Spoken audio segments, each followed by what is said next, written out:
প্রিয় দর্শক বন্ধুরা, আপনাদের সকলকে সংবাদ তালিকা ইউটিউব চ্যানেলে স্বাগত। রোদের জ্বালা পোড়ার মাঝে অবশেষে স্বস্তির খবর দিল আবহাওয়া দপ্তর। 19 জুলাই শুক্রবার নিম্নচাপ তৈরি হবে বঙ্গোপসাগরে। নিম্নচাপ তৈরি হবে উত্তর পশ্চিম ও পশ্চিম মধ্য বঙ্গোপসাগর এলাকায়। মূলত এটি উত্তর অন্ধ্রপ্রদেশ ও দক্ষিণ উড়িষ্যা সংলগ্ন উপকূলে অবস্থান করবে। রবিবার ও সোমবার নিম্নচাপের প্রভাব বাড়বে। উত্তরবঙ্গে বুধবার থেকে বৃষ্টির সম্ভাবনা কমবে। উত্তরবঙ্গের জেলাগুলিতে হালকা মাঝারি বৃষ্টির সম্ভাবনা। 17 জুলাই থেকে 19 জুলাই ফেয়ারলি ওয়াইড স্প্রেড রেনের সম্ভাবনা উত্তরবঙ্গে। শনিবার থেকে ফের বৃষ্টি বাড়বে উত্তরবঙ্গে। ওয়াইড স্প্রেড রেনের সম্ভাবনা সোমবার পর্যন্ত। রবিবার থেকে ভারী বৃষ্টির পূর্বাভাস। শনিবার থেকে আবহাওয়ার বড় বদল আসতে পারে দক্ষিণবঙ্গের কয়েকটি জেলায়। এক ধাক্কায় বাড়বে বৃষ্টির সম্ভাবনা। আবহাওয়া দপ্তর সূত্রে খবর, রবিবার থেকে ভারী বৃষ্টি পাবে কলকাতা সহ দক্ষিণবঙ্গের বেশ কয়েকটি জেলা।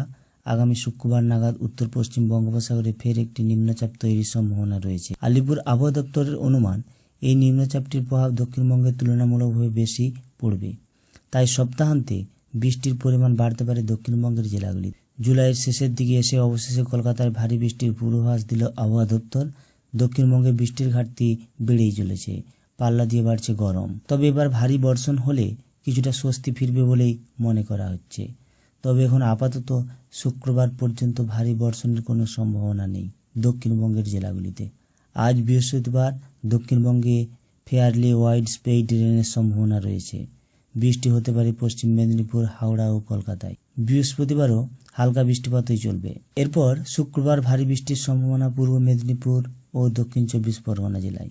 শনিবার ভারী বৃষ্টি হতে পারে পূর্ব মেদিনীপুর, উত্তর 24 পরগনা, দক্ষিণ 24 পরগনা, হাওড়া, হুগলিতে। ভারী বর্ষণের সম্ভাবনা কলকাতাতেও।